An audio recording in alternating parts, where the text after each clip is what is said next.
everyone, Chef Eric here. Welcome back to my YouTube channel. Feel free to subscribe down below and give this video a like. Today I'm going to be showing you guys how to make this amazing black forest cake, and it's a lot easier than you think. So let's get started. So we're gonna start by prepping up our pans. So we're gonna grease and line an 8-inch pan with a little bit of parchment paper and some margarine. Set those aside and we can now start to work on our cake batter. So we're gonna start by separating out 7 eggs. Yes, it's quite a bit, but this cake entirely relies on the eggs for its lift and it's super light and fluffy.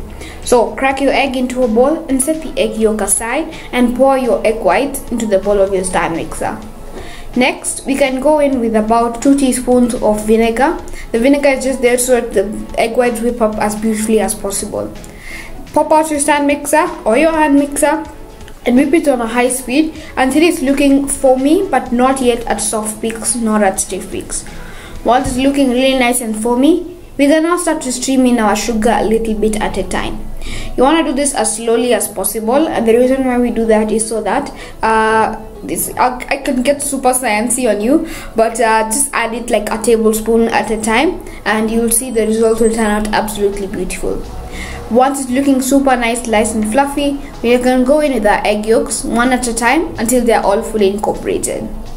Once they're nice and incorporated, we're gonna add in some vanilla just for some flavor and give everything a really good mix. It should look super light and fluffy. Next, we're done with that bit of the batter. Now to sift over our dry ingredients.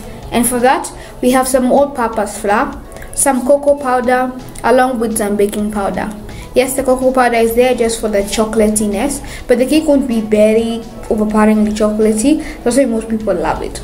So sift it over and gently fold in your dry ingredients with the help of a whisk so that you don't completely deflate that lovely luscious batter. Once it's nice and incorporated, you now want to divide your batter evenly across the 2 8-inch pans.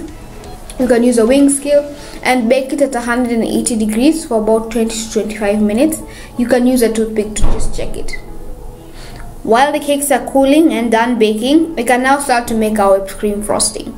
I highly recommend whipped cream for this recipe, but if you like buttercream, which I think is weird, but feel free and do so. So start by adding your cream into your stand mixer and whip it on a medium-high speed.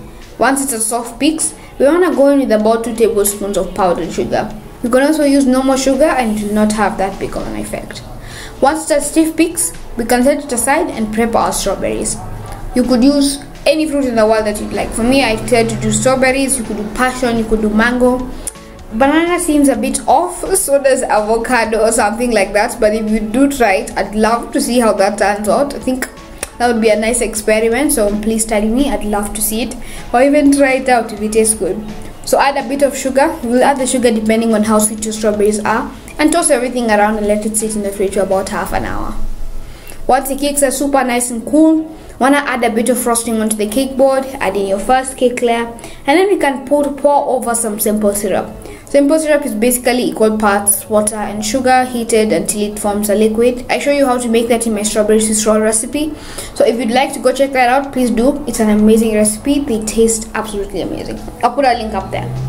So we can start to assemble this cake.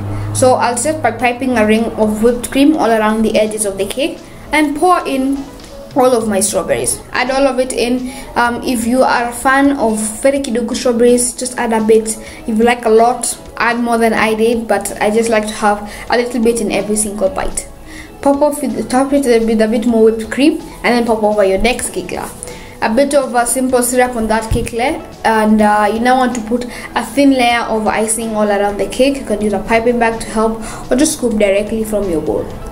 If you'd like a full broken down tutorial on how I decorate my cakes, how I do my drips, how I write, how I pipe, I have an amazing tutorial on Cake Decorating 101, and I'll leave a link up there, so make sure you go check it out. It's great if you're a beginner and you want to decorate a cake for the first time.